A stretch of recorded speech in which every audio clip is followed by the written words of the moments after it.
তুমি রমজান এলে রাখো না রোজা, দিনকে করো আঘাত, পয়সা কড়ির নেই তো অভাব, দাও না তো যাকাত।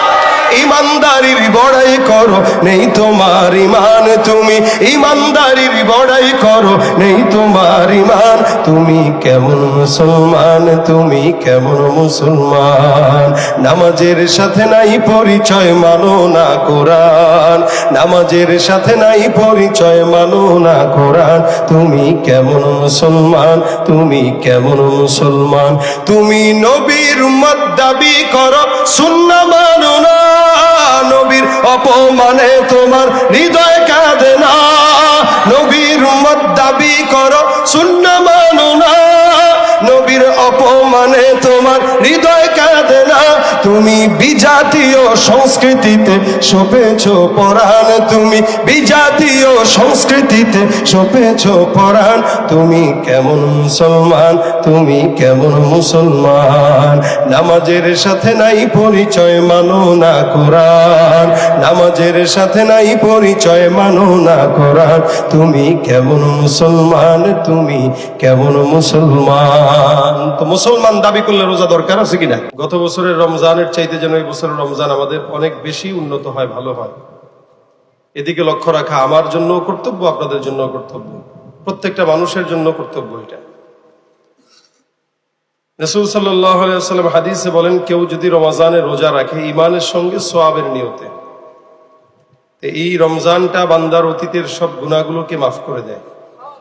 শুধু তাই না, আমরা সবাই জানি রমজানটা নেকের মাস। এখন 1 টাকা দান করবেন তো 1 টাকার সওয়াব, রমজানে 1 টাকা দান করবেন তো 700 গুণ পর্যন্ত সেই সওয়াব বৃদ্ধি হয়। এ কারণে খুব বেশি ইবাদত করা রমজানে, এটা তো অবশ্যই জরুরি। যদি এটা না পারি তাহলে অন্তত গুনাহ যেন আমাদের মাধ্যমে না হয়। আমি ব্যক্তিগতভাবে নিয়ত করেছি, রমজানটা আসলে মোবাইল থেকে যতটুকু নিজেকে দূরে রাখা যায়, বিশেষ করে আমরা মোবাইলে যেই পরিমাণে সময় দেই সারা বছর বা সারা দিন, বই পড়তে গেলেই দেখবেন ঘুম আসে, মোবাইল 24 ঘন্টা চালাইলেও ঘুম আসে না চোখে। এই জন্য রমজানে অন্তত মোবাইলটা বন্ধ রাখা। বন্ধ বলতে রোজা রাখা অবস্থায় যতটুকু প্রয়োজন নাই, প্রয়োজন যতটুকু হবে ততটুকু, প্রয়োজন ছাড়া বাস দরকার নাই ধরা।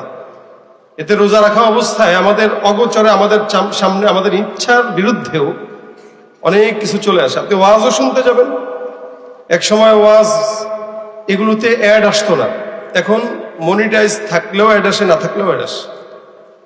একটা গেম খেলতে যাবে, সেই গেমের ভিতরেও অ্যাড। একটা অ্যাপস চালু করবে, সেই অ্যাপের ভিতরেও অ্যাড।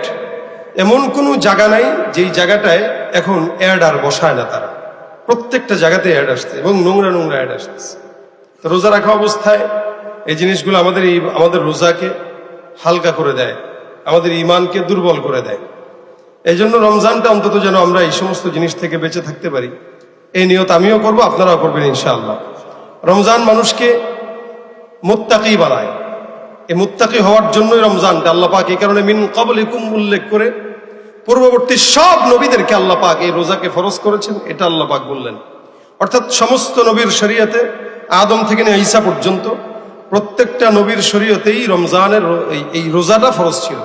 হয়তো এদের অবস্থান ভিন্ন ছিল, হালাত ভিন্ন ছিল, আল্লাহ পাক রব্বুল আলামিন ধরন ভিন্ন রাখলেও রোজাকে সবার উপরেই ফরজ করেছেন। এবং রমজানের সাথে তাকওয়ার অনেক বড় একটা সম্পর্ক। স্বাভাবিকভাবে আমরা যদি চাই রোজা রাখা অবস্থায় যে আমি একটু পানি খেয়ে নেব, গোপনে আছি একটু পানি খাবো, এটা চাইলেই কিন্তু প্রত্যেকটা মানুষ পারে। কিন্তু সারা বছর মানুষ গুনাহ করতেছে, ওই সময় এটা খেয়াল করে না যে আল্লাহ দেখতেছে। জেনা করতেছে, এই খেয়াল করে না যে আল্লাহ দেখতেছে। ঘুষ খাইতেছে, এই খেয়াল করে না যে আল্লাহ দেখতেছে। সুদ খাচ্ছে, এই খেয়াল করে না যে আল্লাহ দেখতেছে।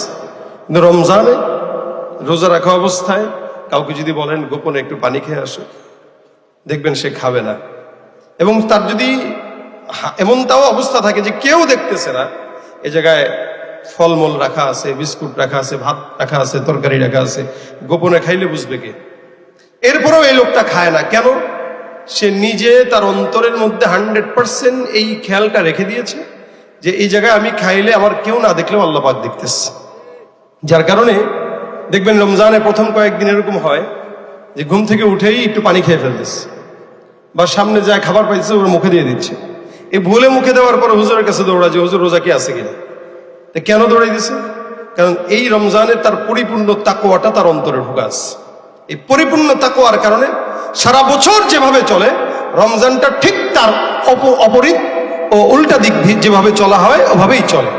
এই জন্য তাকওয়াবান ওয়ালাদের সঙ্গে আল্লাহ পাক রব্বুল আলামিন থাকার আদেশ দিয়েছেন, ইত্তাকুল্লাহ ওয়া কুনু মা'আস সাদিকিন। আল্লাহ পাক বলেন তোমরা তাকওয়া অর্জন করো, সত্যবাদী যারা সাদিকিন যারা এদের সাথে থাকো। এতে কি হয়? সাদিকিনদের সঙ্গে বসবাস করলেও সাদিকিন হওয়া যায়, মুত্তাকিদের সঙ্গে বসবাস করলেও মুত্তাকি হওয়া যায়। এই কারণে যারা বাসা ভাড়া থাকেন এরা, আপনি আপনার যে বাসায় ভাড়া নিচ্ছেন দেখবেন এই বাসায় মুত্তাকি আছে কিনা, এই বাসার মানুষগুলো নামাজি কিনা। দেখবেন এদের হালতের কারণে আপনার হালত চেঞ্জ হয়ে যাবে। যেমন নাকি মানুষ আতরের দোকানে গেলে অটোমেটিক ঘ্রাণ চলে আসে, ঠিক তেমনি মুত্তাকিদের পাশে থাকলে আল্লাহ পাক অটোমেটিক তার ভিতরে তাকওয়ার ঘ্রাণ ঢুকায় দিবে। সুবহানাল্লাহ। এই কারণে আমরা রমজানটায় তাকওয়াবান বেশি বেশি হওয়ার চেষ্টা করব। রোজা 30টাই এখন থেকে নিয়ত পাক্কা ভাবে করবেন। আপনার স্ত্রীকে বলবেন 30টা রোজা রাখতে, সন্তানকে বলবেন 30টা রোজা রাখতে। প্রত্যেকটা মানুষ যেন রোজা রাখে এবং শুরু থেকে তারাবির নামাজ একদম শেষ পর্যন্ত 8 রাকাতও নয়, 10 রাকাতও নয়, 12 রাকাতও নয়, পড়বেন কয় রাকাত? বলেন কয় রাকাত? 20 রাকাত। রাসূল সাল্লাল্লাহু আলাইহি ওয়াসাল্লামের জামানা থেকে নিয়ে এই পর্যন্ত এই 20 রাকাতের উপরে আমল এভাবেই চলে আসছে। আর সবচেয়ে বড় কথা হইল, আমি রমজানে 2 রাকাত বাড়তি যদি পড়ি আবার লস আছে লাভ। তো সেখানে যেটা সাহাবী নবীদের থেকে এই পর্যন্ত চলে আসতেছে সেই জিনিসটাকে কমাবো কেন? রমজানে পারলে বাড়া করবো। 20 রাকাতের পরে যদি মন চায় আরো 20 রাকাত পড়েন নফল হিসেবে, তাও তো সওয়াব। কারণ প্রত্যেকটা নেকের আল্লাহ পাক রব্বুল আলামিন 70 থেকে 700 পর্যন্ত আমলনামায় সওয়াব রেখে দিবেন। এই জন্য আমরা বেশি বেশি আমল করা, এটা রহমতের মাস, এই মাগফিরাতের মাস, বান্দাকে মাফ করার মাস। আল্লাহ পাক রব্বুল আলামিনের হাবিব বলেন এই মাসে ফুতিহাত আবওয়াবুল রাহমা, সমস্ত রহমতের দরজাকে আল্লাহ পাক রব্বুল আলামিন খুলে দেয়। এই রহমত বলতে শুধু আমলের ক্ষেত্রে না, ব্যবসার রহমতের দরজাও খুলে দেয়। এই কারণে ব্যবসায়ীদের মূল ব্যবসার সিজনটাই রমজান, আবার নেককারদের মূল আমলের সিজনটাও রমজান। ব্যবসায়ীরাও ব্যবসা করে রমজানে, কিন্তু আমাদের দেশের ব্যবসায়ীরা অধিক ধান্দাবাজ বলে সারা বছর ব্যবসা করে, রমজান আসলে তার চাইতে বেশি 2 নম্বর হয়। দেখবেন পেঁয়াজের দাম যদি 100 টাকা থাকে, ওইটার দাম বাড়ায় 200 টাকা, পালে না 300 টাকা নিতে। যেই বেগুনি বাজার থেকে দোকান থেকে রমজানের বাহিরে 5 টাকা 10 টাকা দিয়ে পাওয়া যায়, ওই বেগুনির দাম রমজান আসলে 20 টাকা হয়ে যায়, 15 টাকা হয়ে যায়। তবে একটা বেগুন দিয়ে 50টা বেগুনি বানায়, ভিতরে কিচ্ছু নাই, খালি সলকা আর ভেষজ। এই যে ধান্দাবাজি আমাদের দেশে হয়, অথচ বহির্বিশ্বগুলোতে এত পরিমাণে মুসলমানদেরকে সহযোগিতা করে। আমি গত রমজানেও যখন আপনার মদিনা থেকে আমরা কয়েকজন 4-5 জন মিলে খান্দকের খায়বারের দুর্গে গিয়েছি। তো খায়বারের দুর্গে যখন গেলাম, আসার সময় আসতেছি, তো হঠাৎ করে ইফতারির সময় চলে আসছে, আর 5 থেকে 7 মিনিট বাকি। তো মরুভূমির মাঝখানে একটা বাকালা, একটা মসজিদ আর একটা পেট্রোল পাম্প, ওই জায়গায় আমরা দাঁড়াইলাম। তো বাকালার ভিতরে ঢুকে আমরা 20 রিয়ালের ইফতারি কিনলাম। ইফতার 20 রিয়ালের কিনছি। যিনি দোকানদার ছিলেন, ইনি আমাদেরকে আরো 20 থেকে 30 রিয়ালের ইফতারি আমাদেরকে হাদিয়া দিছে। তার মানে এটা ফ্রি, আমরা টাকা দিয়ে কিনি নাই, ফ্রি পাইলাম। তো এতটুকু হইলেও ছিল। তো উনি যখন যাবে ইফতারি করতে বাসায়, আমাদেরকে দোকানের শাটারটা সম্পূর্ণ খুলে দিয়ে বলে দিচ্ছেন যে আপনারা এখানে যতক্ষণ আছেন, ইফতারি যতক্ষণ লাগবে, যা লাগবে দোকানটা আপনাদের জন্য আমি আসার আগ পর্যন্ত হাদিয়া দিলাম। এখানে আমার আর কোনো আবদার নাই, আপনাদের ব্যাপারেও কোনো আমার দায়বদ্ধতা, আমার উপর আপনাদের কোনো দায়বদ্ধতা নাই। অর্থাৎ আপনারা জয়ীফুর রহমান রোজাদার, যা মন চাই দোকান থেকে আপনারা খান, বাস না। এই কথা বলে সে তার সন্তান চলে গেল। আমরা শুধু অবাক হইলাম, একটা মানুষের ভিতরে কতটুকু মনুষ্যত্ববোধ থাকলে একটা রোজাদারের জন্য এভাবে দোকান খুলে দিয়ে চলে যায়। যদি বাংলাদেশে কেউ করতো, মোটামুটি 15 মিনিট পরে এসে দেখতেন দোকানে কিছু নাই, সব পকেটে নিয়ে আবার চলে গেছে। আলহামদুলিল্লাহ, ওখানের মানুষরা দানশীল, যার কারণে যারা নেয় তারাও চিন্তা করে না সে দিলেই কি নেবো নাকি, বরঞ্চ তাকে যাওয়ার আগ দিয়ে আরো কিছু রিয়াল দিয়ে তারপরে যায়। তো এই লোকটাকে আমরা পরে জিজ্ঞাসা করলাম তো বাড়ি কোথায়, তা বলতেছে আমার বাড়ি হচ্ছে সিরিয়া। আসলে যেই যুদ্ধ বিধ্বস্ত সিরিয়া ফিলিস্তিন আমরা দেখি, এরাই আসলে মানুষ। আর আমরা বাংলাদেশে শুধুমাত্র ইসলামটাকে পোশাক টুপি আর পাগড়ির ভিতরে ঢুকাই দিছি, কিন্তু চরিত্রের দিক থেকে আবু জাহেলের চাইতে আমাদের দেশের মানুষরা খারাপের জায়গায় আছে, শুধুমাত্র লেভেল আছে। আল্লাহ পাক এই কারণে বলেন মিনান নাসি মান ইয়াকুলু আমান্না বিল্লাহি ওয়া বিল ইয়াউমিল আখির ওয়া মা হুম বিমুমিনিন। মুমিন দাবি করে কিন্তু রমজান আসলে দোকান পাটে পর্দা লাগায় ভিতরে চা আর বিস্কুট খায়, আছে কি না? ইমানদার দাবি করতেছে।